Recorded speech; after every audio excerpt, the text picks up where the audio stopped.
जिसने फिक्र छोड़िए कि लोग क्या कहेंगे, वही केवल रास्ते पर चला है। जिसने चिंता रखी इस बात की कि लोग क्या कहते हैं, वह लोगों के हिसाब से ही चलता रहा। कामयाब होना है तो एक बात गांठ बांध लो, पाँव भले ही फिसल जाए लेकिन जुबान कभी नहीं फिसलनी चाहिए। परिवार को मालिक बनकर नहीं बल्कि माली बनकर संभालो। जो ध्यान तो सबका रखता हो पर अधिकार किसी पर नहीं जताता हो।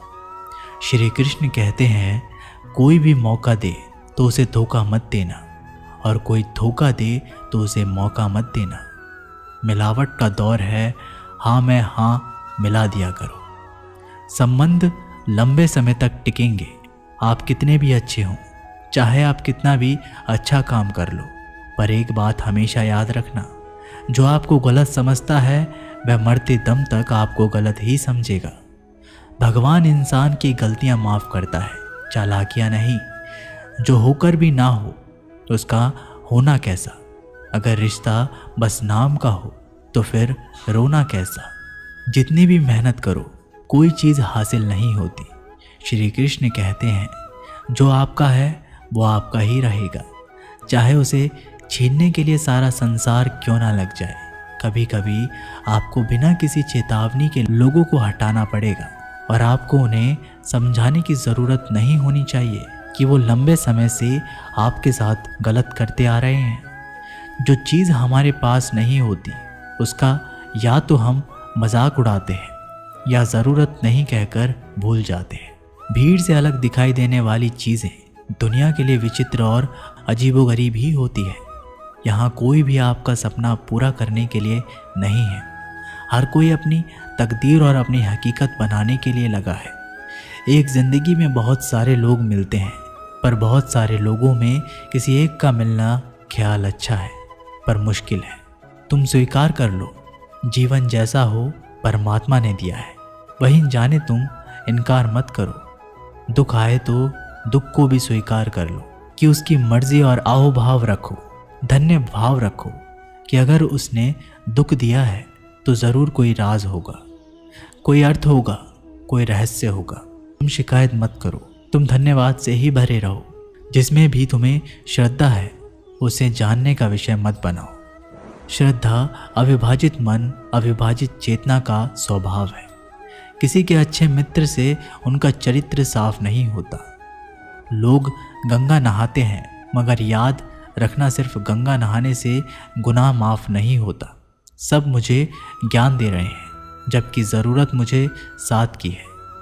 लाख रिश्ते होंगे इस दुनिया में, मगर माँ जैसा प्यार कोई नहीं कर सकता।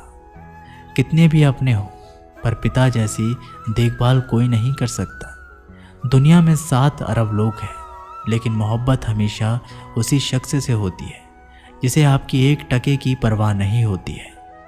प्यार दीजिए, प्यार लीजिए, वरना जो उखाड़ सकते हैं उखाड़ लीजिए।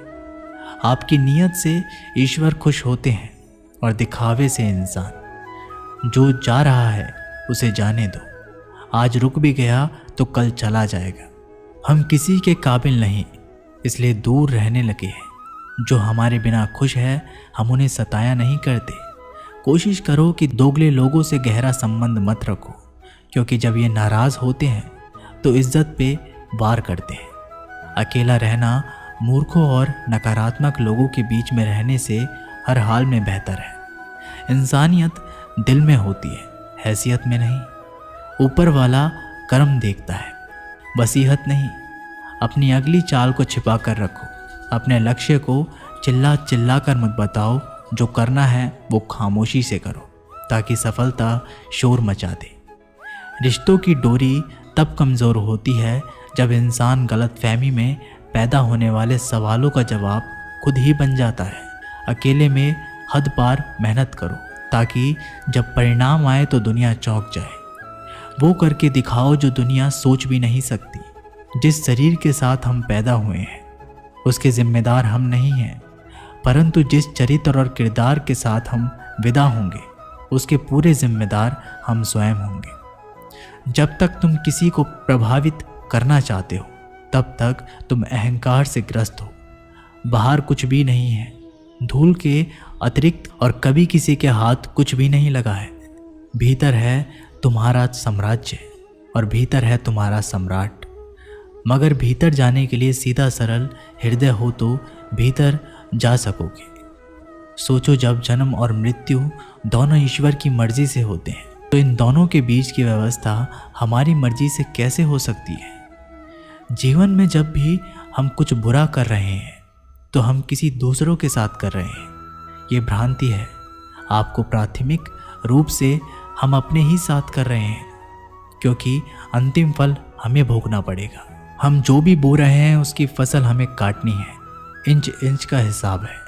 इस जगह में कुछ भी बेहिसाब नहीं जाता। जीवन का उपयोग प्रेम के लिए करो, किसी सर्जनात्मक कार्य के लिए करो, मित्रता के लिए करो, ध्यान के लिए करो।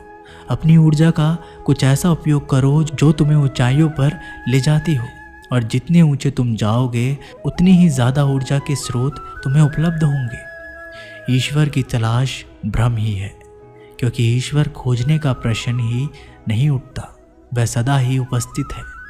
शरीर नहीं करता, विचार करते हैं, और गंगा विचारों को नहीं शरीर को धोती है। तुम्हारा खुद का मन ही तुम्हारी नहीं सुनता, और तुम निकल पड़ते हो दूसरे को नसीहत देने के लिए। परमात्मा की कारीगरी तो देखिए। आंखें तो बनाई देखने के लिए, पर वो दिखता है बंद आंखों से। जब तक धर्मों में पाप धोने की व्यवस्था है, लोग पाप धो धोकर आप करते रहेंगे। मौन हो जाओ, अंदर का सुनाई भी देगा और दिखाई भी देगा। मौन और एकांत आत्मा के सर्वश्रेष्ठ मित्र हैं। आदमी के पेट की सीमा है 2 रोटी से भर जाएगी या 4 रोटी से भर जाएगी, लेकिन आदमी के मन की तो कोई सीमा नहीं है। कितना भी धन हो तो भी मन नहीं भरता, और जो नहीं भरता उसी का नाम है मन। जितनी कम उम्मीद होंगी उतना ही सुखद सफ़र होगा। इत्र, मित्र, चित्र और चरित्र किसी की पहचान के मोहताज नहीं। ये चारों अपना परिचय स्वयं देते हैं।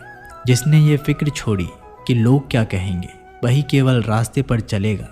जिसने चिंता रखी इस बात की कि लोग क्या कहेंगे, वह लोगों के हिसाब से ही चलता रहेगा। लोगों के हिसाब से अगर सत्य का रास्ता बनता होता तो सभी पहुंच गए होते।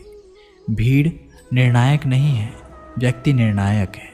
जब अकेलापन लगने लगे तो समझ लेना परमात्मा ने तुम्हें चुन लिया है, इसलिए भीड़ से निकलकर अकेला कर दिया और कह रहे हैं, तुम मेरी राह के मुसाफिर, जहाँ मैं हूँ वही है तुम्हारी मंजिल। आनंदित हो, आनंद बांटो, और जो आनंदित है वही आनंद बांट सकता है।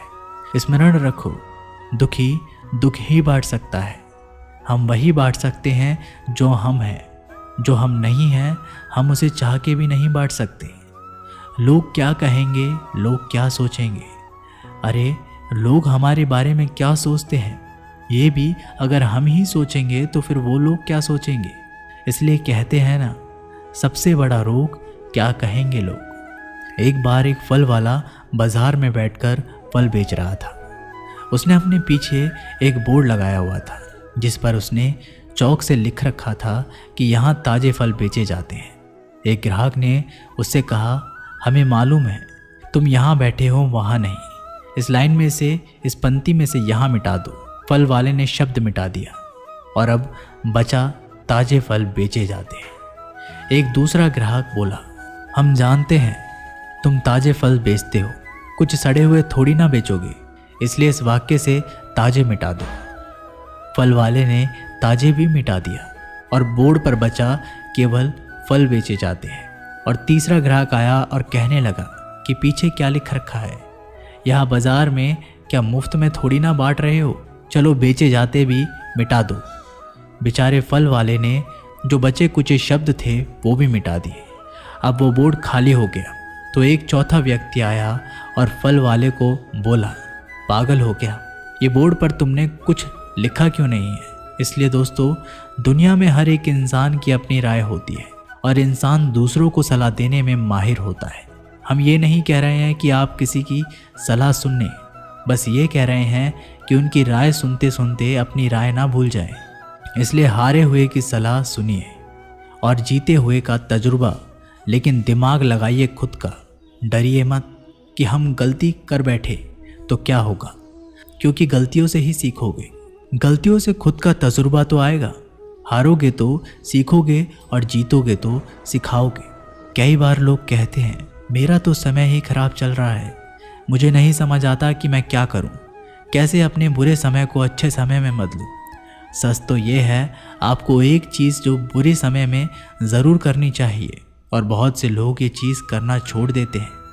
चलिए इसे समझते हैं एक कहानी के माध्यम से। एक बार एक बहुत ही गरीब किसान था। वो गरीब था, मेहनती था, खुश था। वो रोज़ सुबह उठकर भगवान से केवल 10 मिनट मंदिर में जाकर भगवान के आगे हाथ जोड़कर प्रार्थना करता था। उस किसान की पत्नी भी हर रोज़ किसान के साथ मंदिर जाती। प्रार्थना करके वो सारा दिन अपने खेतों में काम करता। उसका जीवन बहुत ही अच्छा चल रहा था। अपनी मेहनत की कमाई से वो कुछ ज़्यादा तो नहीं कमा पाता था, लेकिन फिर भी जितना कमाता था उसमें भी कुछ पैसे लोगों की भलाई में लगा देता था। एक बार उनके गांव में एक बीमारी फैल गई। किसान का इकलौता लड़का बहुत बीमार हो गया। किसान के गांव में इस बीमारी के इलाज के लिए कोई अच्छा डॉक्टर नहीं था। पास के शहर में उस लड़के को ले जाया गया। शहर के इस अस्पताल का इलाज बहुत ही महंगा था।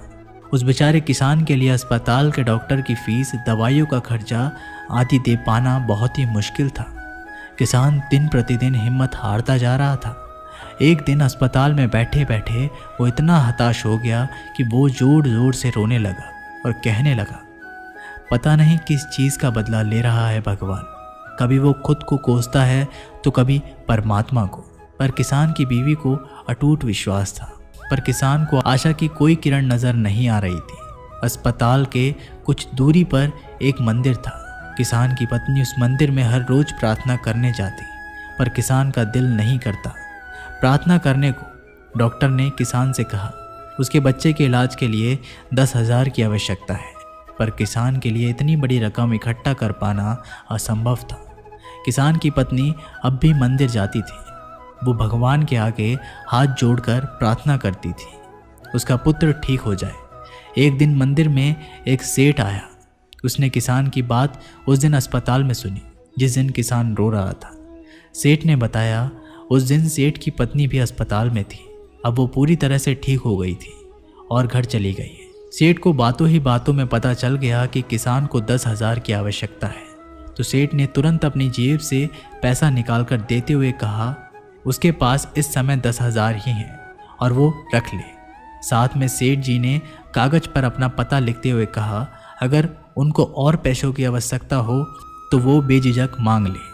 महिला ने उत्तर दिया इस कागज की कोई आवश्यकता नहीं है। वो जानती है कि ये पैसे उसको किसने भिजवाए हैं। जिसने उसे ये पैसे दिए हैं वो परमात्मा उसका हमेशा ख्याल रखेंगे। दोस्तों, इसको कहते हैं अटूट विश्वास, और ये सबसे ज़रूरी चीज़ है और जो हम लोग अक्सर खो देते हैं अपने बुरे वक्त में, और जो उस औरत ने नहीं खोया।